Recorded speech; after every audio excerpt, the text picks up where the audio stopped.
Welcome back to Erica's Homestead and Family. We are cleaning out our freezer, making some room. We had a pig go to freezer camp and he's coming home Friday.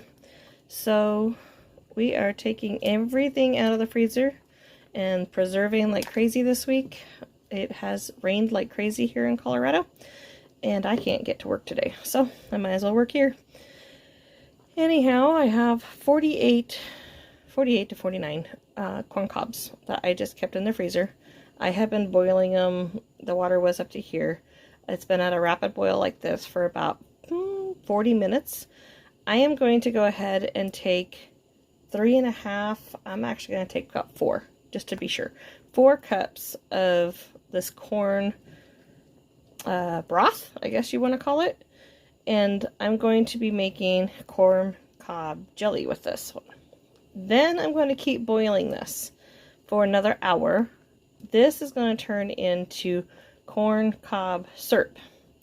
It's supposed to taste a lot like maple syrup. I have never done corn cob syrup before.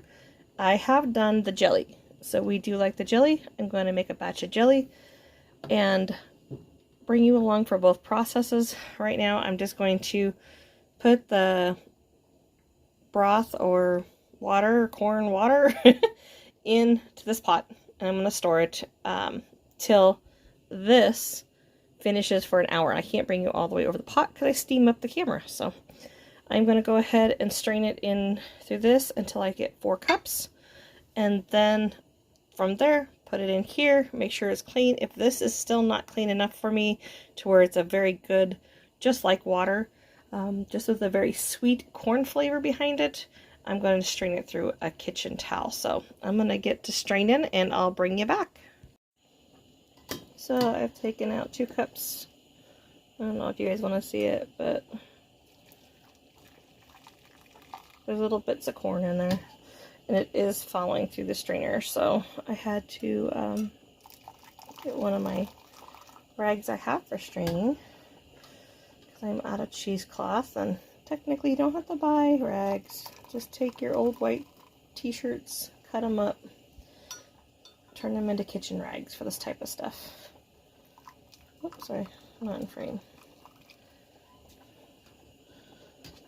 So, and nothing's going to go to waste. Half of this is going to go to the pigs, half of it's going to go to the chickens. They're going to love having corn cob, especially the chickens. We have baby pigs right now. That's going to go nuts for this. So that's the leftovers there.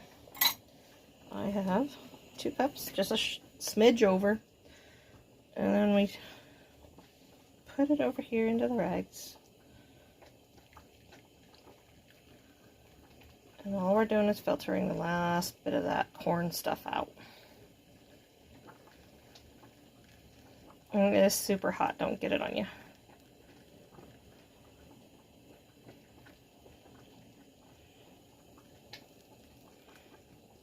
And there goes the last of the chunks.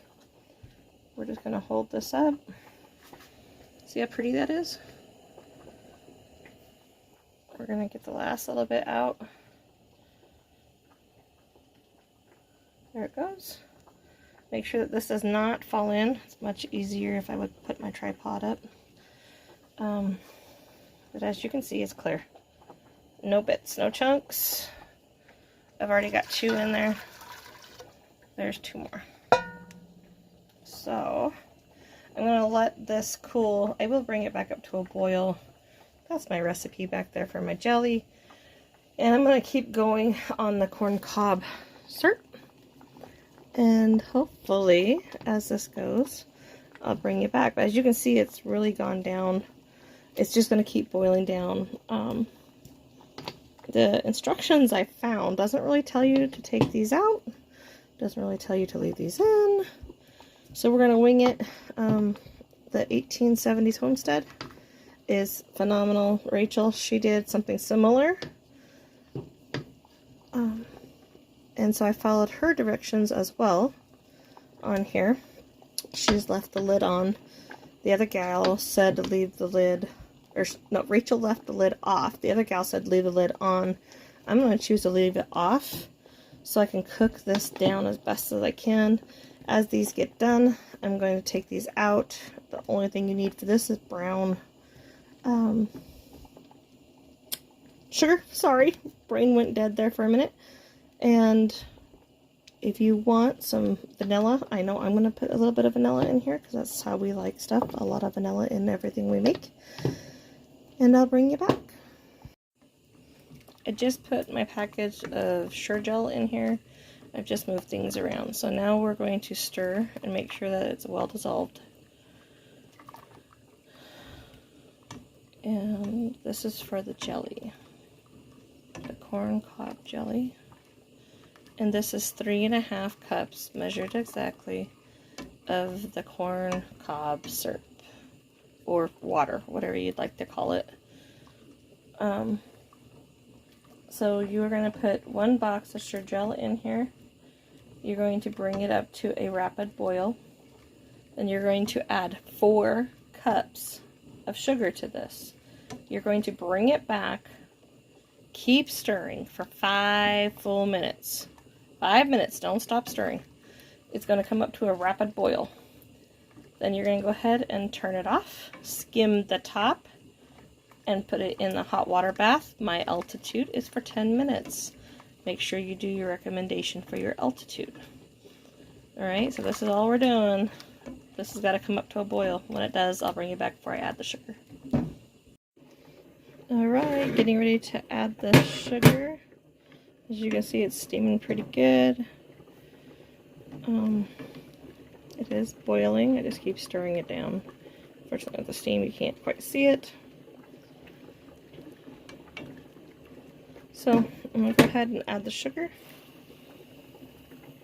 Now I'm going to bring this back up to a boil and not stop stirring. This should take approximately 5 to 6 minutes. You have about 1 minute here that you can play around and not get a drink, whatever you gotta do for 1 minute, and then it's going to stir like crazy. Don't stop is what my directions say, so that's what we're gonna follow. I'll bring you back when this turns into jelly and we're canning it up. While you're waiting there, we're gonna bring that syrup up to a boil to make the jelly. Got my funnel, I've got my clean rag, I've got my vinegar to wipe down all of my lids, or my jars. I've got my lids soaking in hot water. During a couple years back when we were in a shortage for lids, I discovered 4-jar lids. Oh my gosh, guys, they are a game changer. I am not sponsored by them. How I wish. But what I'm saying is, if you haven't heard from them, go to 4jarlids.com. Get them. They're absolutely great. I have been canning with them now for 3 years, and I have not had a fail yet. So I am very, very happy. They hold up wonderful for hot water bath, pressure canning, and I also do a lot of freeze drying and just drying, period. So dehydrating. Everything has held up, and yes, I do reuse my lids for freeze drying and dehydration, but it has been wonderful. They have been a game changer. I buy nothing else besides them, and I reuse my old jars. So just a little FYI, if you haven't heard of them, it's called 4-jar lids. Oh, there they are. And I don't know if they have a website on this or not. Let's see. Get you to focus. No. Oh, there we are. Go to them. They're phenomenal. So, sorry about the splatter of jelly from me making this wonderful jelly. Look at this. Okay, this is not the jelly. Sorry, I lied. It's the syrup. It is the strawberry rhubarb syrup I made. Let's see if I can find the jelly real quick. Hang on, guys. Alright, there's the jelly. Again, look at the lid. Wonderful. I made these last night. They're wonderful. So there's a strawberry rhubarb. This is strawberry rhubarb syrup. And now we're going to have corn syrup and corn jelly. So we should be set for at least another year. I'll bring it back when I'm canning it. So So here it is at a rapid boil. This is what you want it to look like. You have 1 minute to go. It has been exactly 5 minutes, so I didn't even have a minute. I got 20 seconds according to my clock. So this is what you want it to look like. You're gonna scoop all of that off when you shut the burner off. And you don't want to can that. That can make your jellies go bad, guys. So don't can that. That holds bacteria and stuff as it sits and ages. So there's my 20 seconds. I'm going to shut that off. Give it a couple stirs here just because it's still on the heat. Okay. Alright, now we're going to let that foam gather together and I'll scoop that off and then I'll can it up. Alright, I'm starting to can it up. There is still a little bit more froth left in all of these, so I'm going to get another little spoon. I'm going to spoon them out of here as best as I can, because I don't want any chance of bacteria or anything growing in my jelly or anything I preserve from my family and my friends. So we're just filling it up to 1/4 head space. I will hit it with vinegar on top because of it being sticky and jelly and just full of goodness, really. And this is the last use of the corn cobs besides feeding the animals, so not a bad deal, guys. And I was gifted this corn cobs by a sweet lady that lives in town, and she says we got a whole bunch of these that we grew and they shucked and cut off all the corn off of, and she thought of me for this, so I am very thankful. So let me grab a spoon here real quick and I'll show you what I'm gonna do.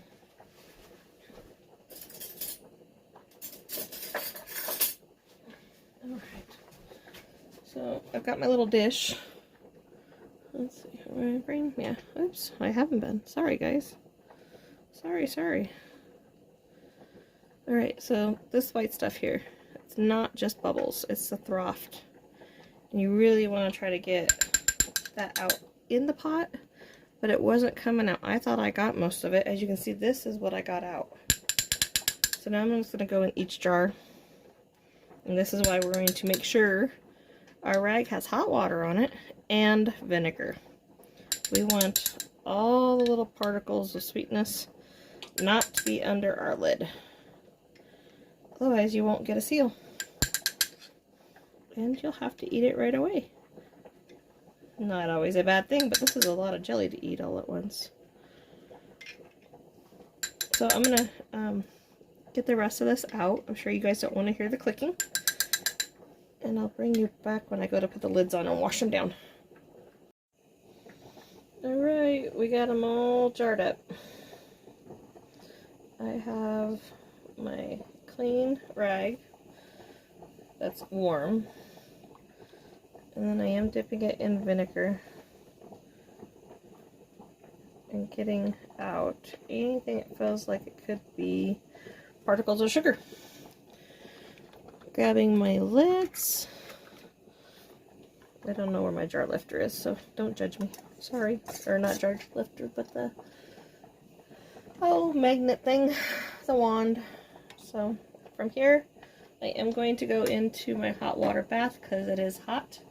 And I don't want my jellies cooling because, as you can see, they're already getting gelled. So we did something right.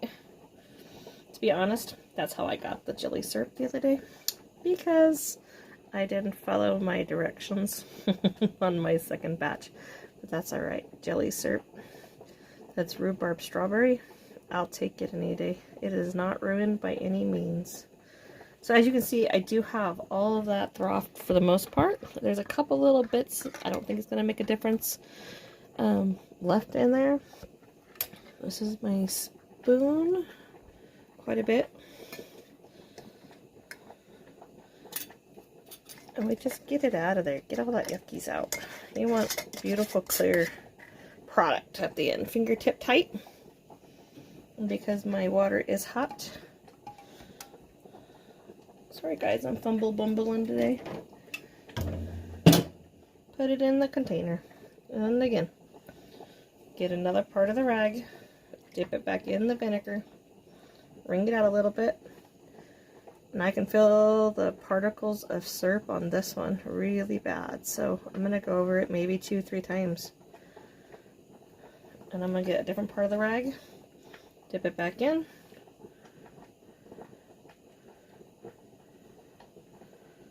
and just go around. And now it's feeling nice and smooth now, but I'll turn it inside out and get it one more time. There we go. Now it feels good. Now I trust to put it in the canner. It's all about how you're feeling. Does it feel right? Does it feel like how you want it to feel? So anyhow guys, that's going to be about it for the corn cob jelly. All I'm going to do is hot water bath it for 10 minutes. And we're done. I'll bring you back as we get that syrup done. Let me give you an update on it. Hope I don't make you seasick. Alright, so see, it's cooking down. We had water all the way up here. And now it's cooking down. So it's almost time to take the corn cobs out. So this is going to be perfect timing to have the hot water bath going for my 10 minutes with this beautiful jelly. You guys have a blessed day. Here they are in the canner hot water bath 10 minutes after this comes to a boil, not before, after. Isn't that beautiful?